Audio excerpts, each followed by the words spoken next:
Olá pessoal, começa agora mais uma videoaula do nosso canal Aprenda a Língua Portuguesa. Em primeiro lugar, inscreva-se no nosso canal e ative o sininho para não perder nenhuma das nossas próximas videoaulas e para receber todas as notificações.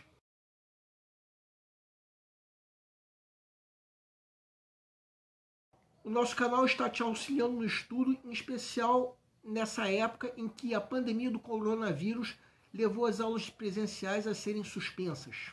E já que estamos falando sobre o coronavírus, vamos abordar um possível tema de redação ligado a essa temática. Como será a sociedade após essa pandemia? Já começamos a abordar o tema na aula passada através de uma geração de ideias, na aula que foi postada anteontem.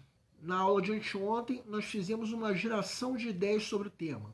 Nessa aula, nós vamos dar dicas para você desenvolver uma boa argumentação. Partindo da suposição, ser esse o tema da tua proposta de redação. A banca pode questionar, será que ocorrerão mudanças drásticas? Ou será que tudo voltará a ser como era antes? Na videoaula passada, nós mostramos um trecho de uma entrevista com o biólogo Átila Yamarino. Para ele, ocorrerão mudanças drásticas. Vamos rever esse trecho. O mundo mudou e aquele mundo diante do coronavírus não existe mais. A nossa vida vai mudar muito daqui para frente e alguém que tenta manter o status quo de 2019 é alguém que ainda não aceitou essa nova realidade.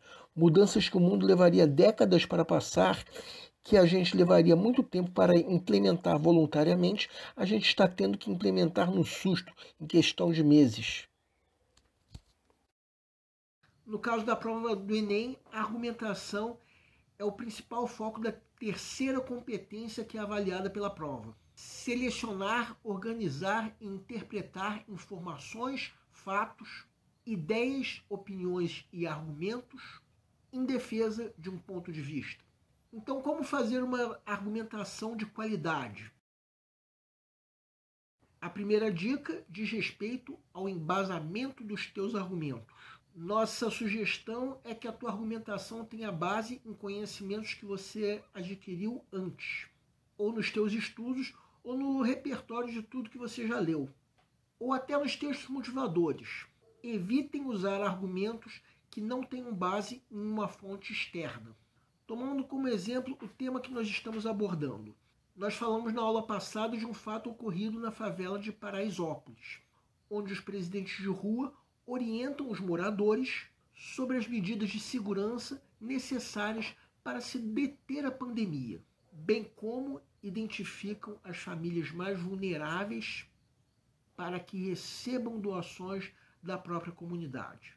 Então, um fato como esse, você pode mostrar que tende a acontecer em outros lugares com condições de vida semelhantes e que tendem a ser a semente para um futuro melhor.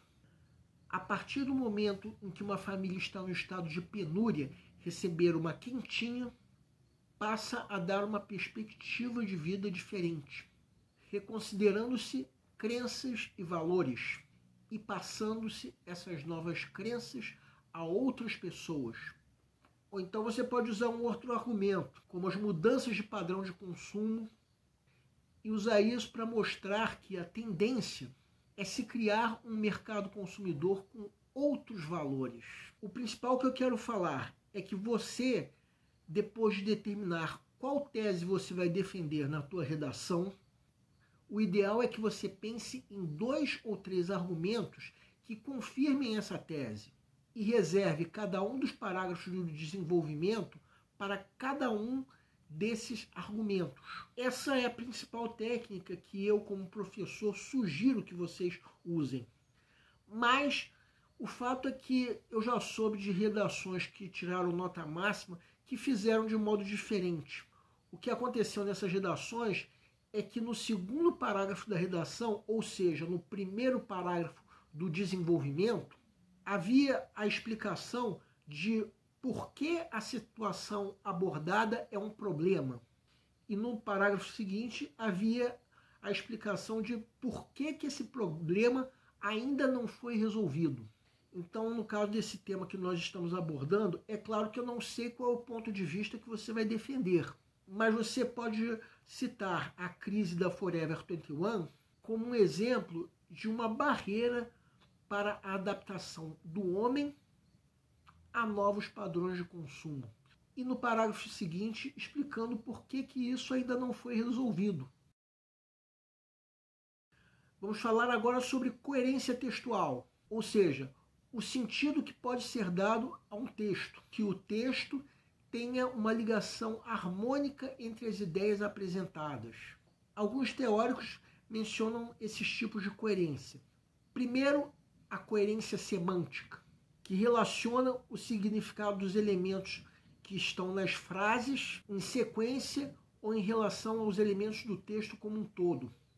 Também existe a chamada coerência sintática, que se refere aos recursos sintáticos que expressam a coerência semântica. Os conectivos como conjunções, pronomes e por aí vai. Para vocês entenderem melhor, vamos dar alguns exemplos de frases que ficariam incoerentes ligadas a essa temática da sociedade pós-coronavírus.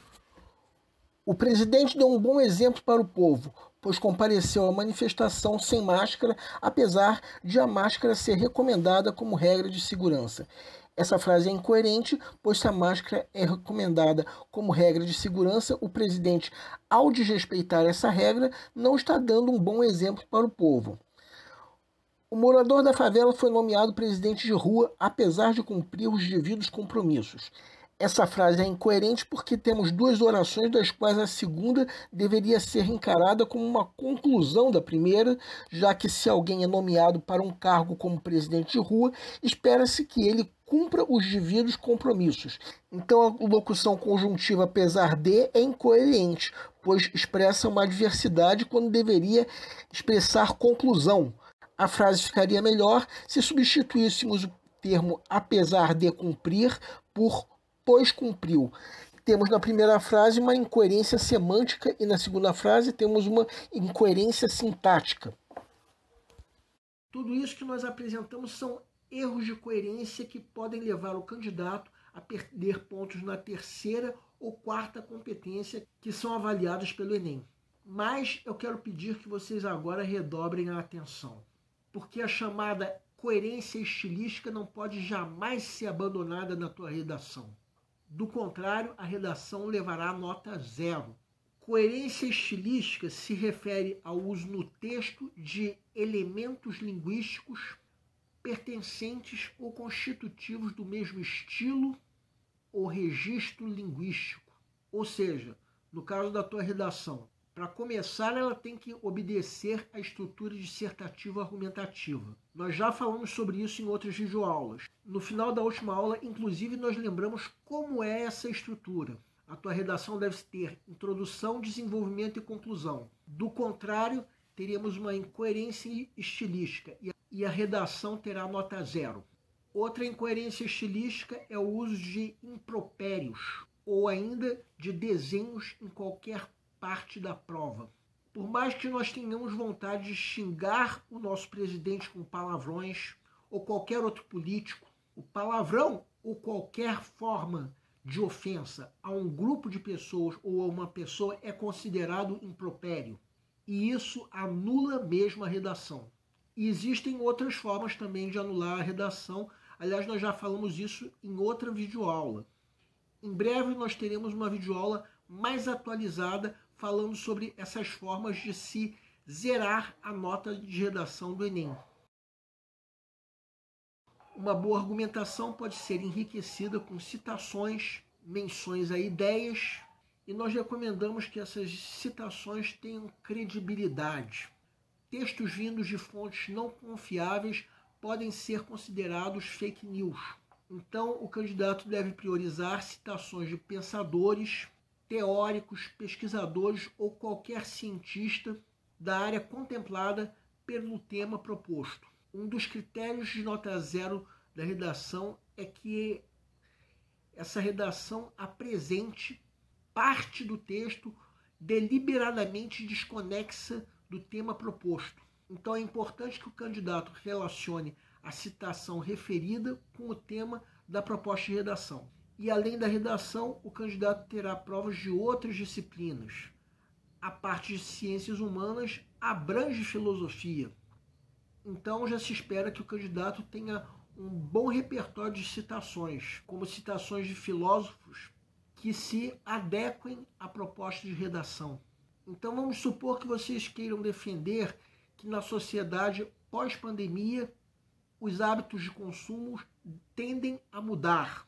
Então você quer comentar a disciplina que cada um de nós deve ter diante dos hábitos de consumo que precisam mudar. Vejam essa citação do cristianismo. A disciplina, se verdadeira, nunca é agradável. Às vezes parece dolorosa, mas os que se acostumam a ela colhem depois uma vida tranquila e honrada. Então essa citação pode ser usada para se defender a disciplina com os hábitos de consumo, ou até a disciplina com o uso de máscaras.